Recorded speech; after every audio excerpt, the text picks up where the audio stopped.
შეგახსენებთ, რომ რაც 2 კვირის წინ შემოვიტანეთ ინიციატივა თბილისში საპარკინგო ინფრასტრუქტურასთან დაკავშირებით და წინასწარმეტყველზე ბატონი შალვა უბგაიძე გამოეხმაურა კრიტიკულად ჩვენს წინადადებას გავარჩიეთ ეს ამ დროის განმავლობაში ეს პოზიციები საჯაროდ შევხვდით ადამიანებს, სპეციალისტებს და ბატონო შალვა მინდა გითხრათ, რომ თქვენს შემოთავაზებაზე ხალხო მანქანებიდან გადაჯექით ავტობუსშიო თბილისელების პასუხია თუ კარგია შენ თვითონ გადაჯექიო.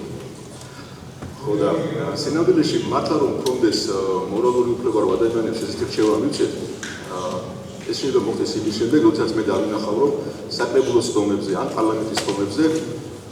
რიგი იქნება ავტობუსების ძვირადღირებული საკუთარი თუ სახელმწიფო მანქანების მაგივრად. ხო, რაც შეეხება ინიციატივას, დადებითი გამოხმაურება მოგვა კოლეგებო, მინდა გითხრათ, გამოხმაურებენ ბიზნესმენები, რომელთაც კონკრეტულად ზოგს თავიანთი მიწისნაკვეთი აქვს, ზოგს მოძიებული მუნიციპალური მიწისნაკვეთი და მზად არიან განახორციელონ ინვესტიციები, არაფერს სახელმწიფოსგან არ ითხოვენ, გარდა იმისა, რომ ხელი არ შეუშალოთ. და მე მაინც ბატონო შალვა მოგეწოდებდით, რომ მოვნახოთ დრო, რომ ამ თბილისის პრობლემებზე ვიფიქროთ, სერიოზულად განვიხილოთ ეს ყველაფერი კომისიებზე და რაღაცნაირად დავიწყოთ პრობლემების მოგვარება.